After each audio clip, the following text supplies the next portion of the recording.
This is an update of my 1972 Schwinn industrial bicycle.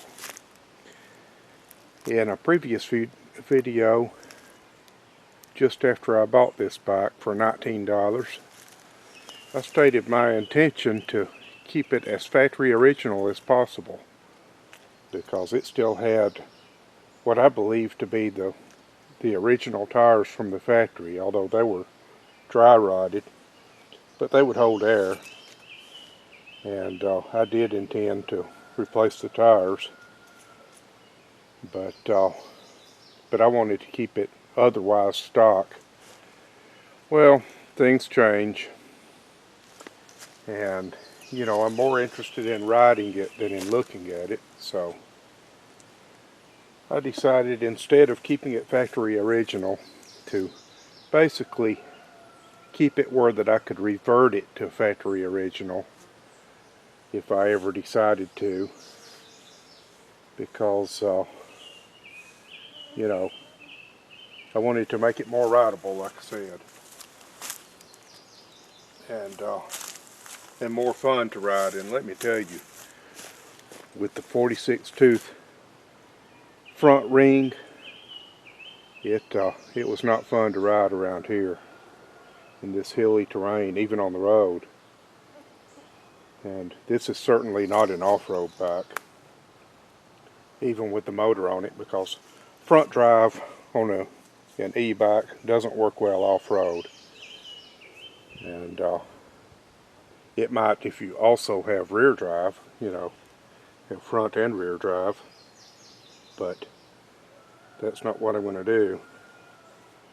But I decided to go ahead and put a hub motor on it, and if I want to, I can revert it. I also put a smaller chain ring on it. I didn't go all the way down to a 36 tooth, I just went down to a 42 from 46. It still has the original 20 tooth rear cog, and that works pretty well. And I decided to go with a front hub motor because it's got a coaster brake in the rear. Doesn't have a brake on the front, but if I went to a hub motor in the rear, that would eliminate the rear brake, and it wouldn't have any brakes then. I'd have to come up with, you know, something to add brakes to it, and that would take it well beyond factory. So anyway, this is what I did. It's pretty simple. It's a 1000-watt hub motor. Here's the controller that came with the kit, and this is the battery pack. And it's a 48-volt hub motor. It came with a charger for a lead-acid battery pack, but I went with lithium ion, and I also went with 52 volts, which is a little bit of an upgrade that 48-volt motors can handle with no problem. So this is 52 volts, 12.5 amp hours. Should be good for about 30 miles of range, but I seriously doubt I'll be riding it that far anyway. I primarily use it just for riding around here in the neighborhood. I'll probably build one that'll be better for off-road and for longer rides, but still, you know, an e-bike is not going to replace an actual motorcycle for me, because I'm under no illusion that I would ever get the kind of range that I would get out of a real motorcycle. But that's not what I'm looking for anyway. I'm just looking for, you know, a local neighborhood EV, and this does the trick.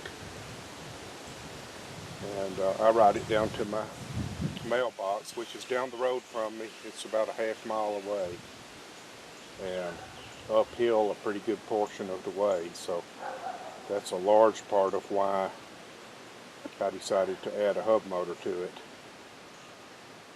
But, so it's about a couple of $100 for the kit, and then I think it was about $250 more for the battery pack, including a lithium-ion specific charger to match it.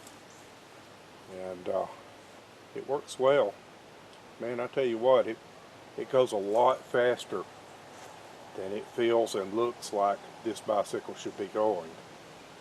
So, I haven't actually clocked it, but I believe it's doing about 30 miles per hour. And it's going plenty fast enough to ride to the mailbox and back anyway.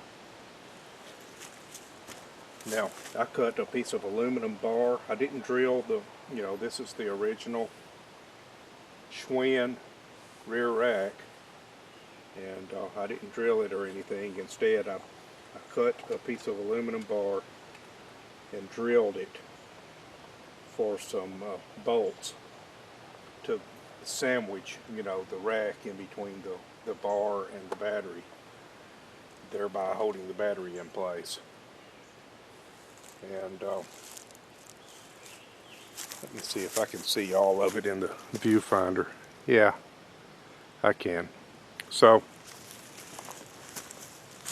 this is the power switch on the battery. Click that on, and then you're still not ready to go, so it can't get away from you or anything. And you should wait until you're actually mounted, based on some things I've read about mishaps that people have had by, stumbling and then accidentally hitting the throttle. If you're already seated and ready to go before you press this button, then that's a safety measure.